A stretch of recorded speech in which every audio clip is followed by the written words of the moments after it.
The outpouring from around the world, I think, did catch some people by surprise at the burning of Notre Dame. It was one of those extraordinary moments. How important is it to the French tourist industry? Pretty much central, pretty much up there. It's got 13 million visitors a year. There are very few cathedrals, very few attractions worldwide that turn in that. That would be bigger than, that would be what Disneyland would do in Paris.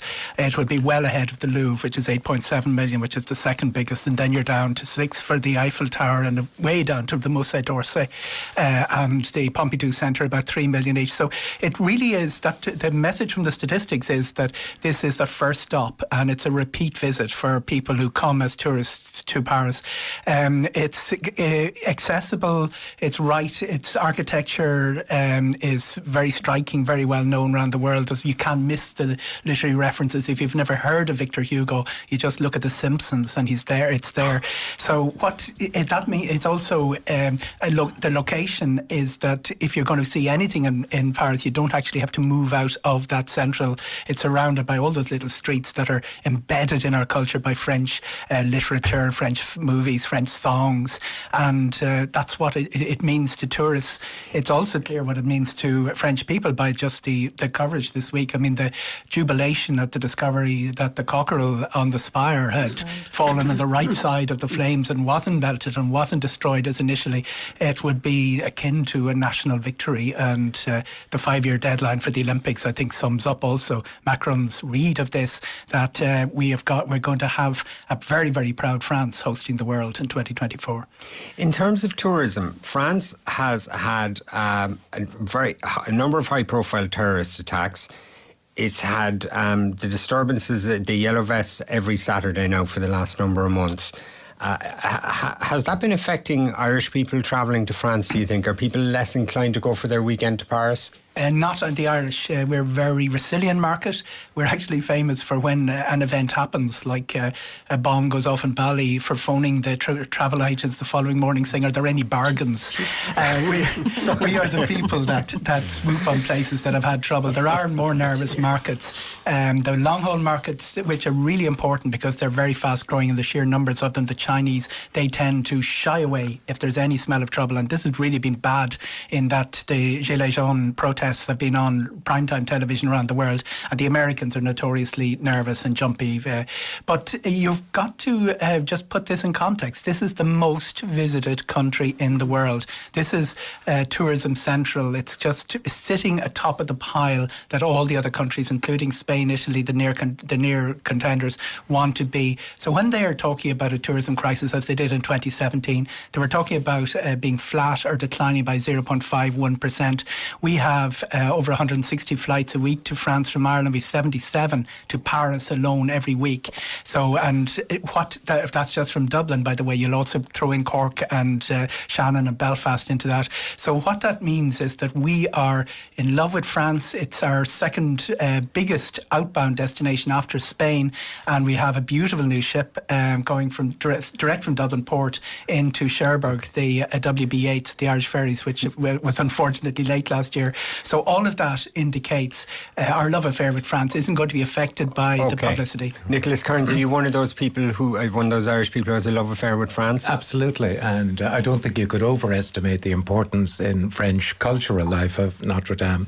I mean, the Sunday Times today has a very welcome 2-page feature, suitably illustrative with flames leaping up around the building, but traces the entire history of Notre Dame, including the coronation of Henry VI, the 10-year-old King of England as King of France, and the self-coronation of Napoleon in 1804. I was first there as a schoolboy staying with a French family to learn French when I was 14 years of age. I've gone back every time I could since then, and although the cathedral was very severely damaged, the 2 rectangular blocks at the towers, I suppose, the bell towers, I think, survived. But there was a fascinating piece at the end of BBC News last night that bees living on Notre Dame's roof survived the fire. There were 3 hives on the wooden roof, which amazingly, given that the 3 hives were located on a wooden roof, it wasn't the main roof, it was an adjunct roof, but they clung to life, protecting their queen.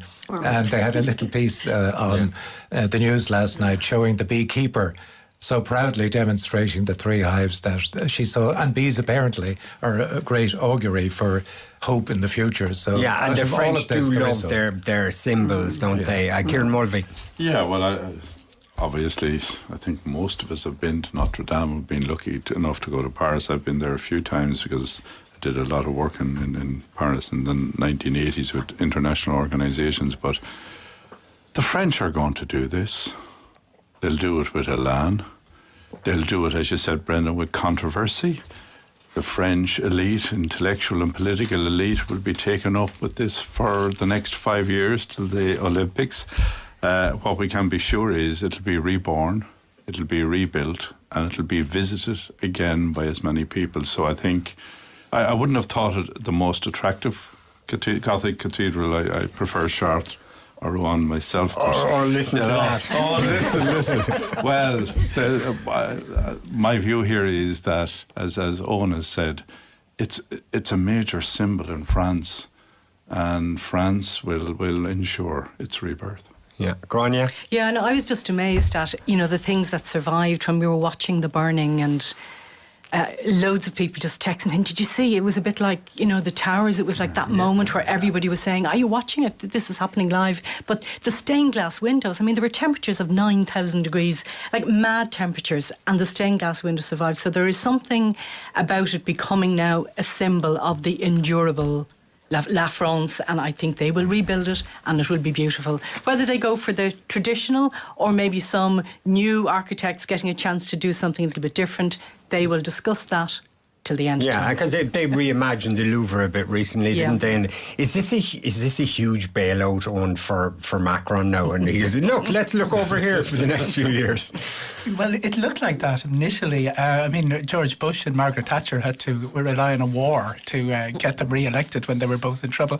What it will be interesting is the reaction to yesterday's events, which may have changed the pitch, because one would have expected the wind to come out of the Gilets jaunes protests, but they were still there. Mm-hmm. So I think there is a big reminder from Macron this morning that the Notre Dame isn't your get-out-of-jail card. Notre Dame isn't your get-out-of-jail card. How that he plays it in the coming months will be interesting, but he certainly played a blinder. He identified the depths of the wound in the French psyche on Wednesday night, and he has targeted 5 years. That's a big ask, as some of the archaeologists are saying it'll take 2 years just to dry out what was damaged, far less damage than would have been if they'd taken Donald Trump's solution, which would have destroyed the windows and everything. But it will take a long time to start getting this together, and where all the other French kings were crowned, and Rheims was destroyed famously during the First World War. It took nearly 20 years to get it back again, and they're still repairing that. So it's not something that can be done with a quick fix. Will it be done in 5 years? Longford Cathedral took 5 years, Brendan.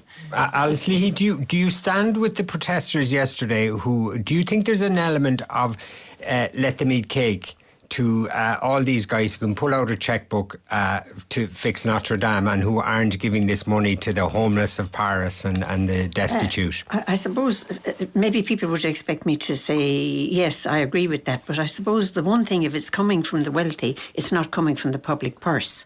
And I think by asking that question, I think it might get Macron and his government to look at the plight of the poor.